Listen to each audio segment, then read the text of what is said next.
Mediocrity knows nothing higher than itself, but talent instantly recognizes genius. It has long been an axiom of mine that the little things are infinitely the most important. London, that great cesspool into which all the loungers and idlers of the empire are irresistibly drained. Once you eliminate the impossible, whatever remains, no matter how improbable, must be the truth. My mind rebels at stagnation. Give me problems, give me work, give me the most abstruse cryptogram, or the most intricate analysis, and I am in my own proper atmosphere. But I abhor the dull routine of existence. I crave for mental exaltation. I consider that a man's brain originally is like a little empty attic, and you have to stock it with such furniture as you choose. There is nothing more deceptive than an obvious fact. When a doctor does go wrong, he is the first of criminals. He has nerve and he has knowledge. Where there is no imagination there is no horror. Violence does, in truth, recoil upon the violent, and the schemer falls into the pit which he digs for another.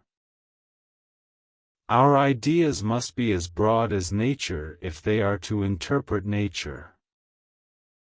When you have eliminated the impossible, whatever remains, however improbable, must be the truth. We can't command our love, but we can our actions. A trusty comrade is always of use, and a chronicler still more so.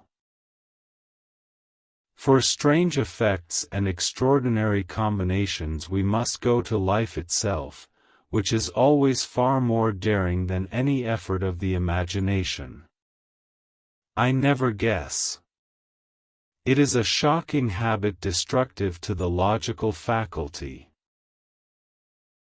Of all ghosts, the ghosts of our old loves are the worst.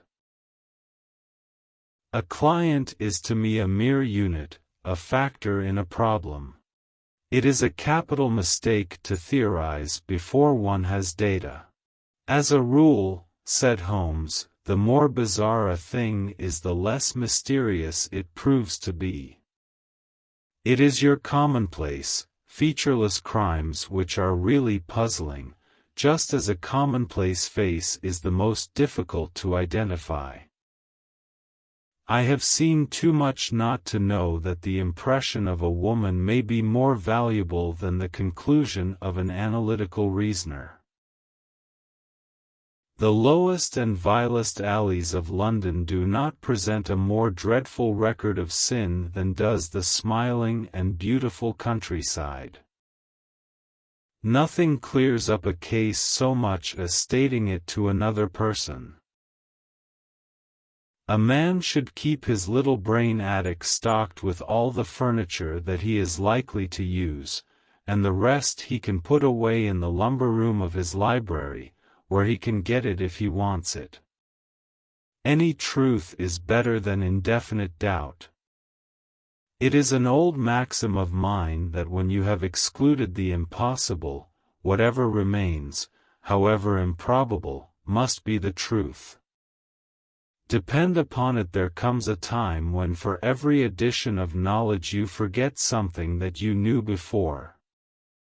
It is of the highest importance, therefore, not to have useless facts elbowing out the useful ones. His ignorance was as remarkable as his knowledge. From a drop of water a logician could infer the possibility of an Atlantic or a Niagara without having seen or heard of one or the other.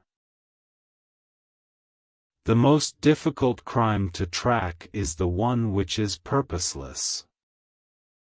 I have frequently gained my first real insight into the character of parents by studying their children.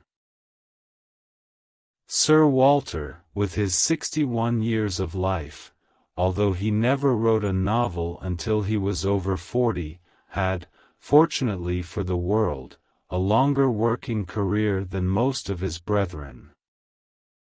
Some facts should be suppressed, or, at least, a just sense of proportion should be observed in treating them. The ideal reasoner, he remarked, would, when he had once been shown a single fact in all its bearings, deduce from it not only all the chain of events which led up to it but also all the results which would follow from it. How often have I said to you that when you have eliminated the impossible, whatever remains, however improbable, must be the truth? Women are naturally secretive, and they like to do their own secreting. To the man who loves art for its own sake, it is frequently in its least important and lowliest manifestations that the keenest pleasure is to be derived. As Cuvier could correctly describe a whole animal by the contemplation of a single bone, so the observer who has thoroughly understood one link in a series of incidents should be able to accurately state all the other ones, both before and after. You will, I am sure, agree with me that, if page 534 only finds us in the second chapter, the length of the first one must have been really intolerable. Circumstantial evidence is occasionally very convincing, as when you find a trout in the milk, to quote Thoreau's example. There is nothing more una aesthetic than a policeman.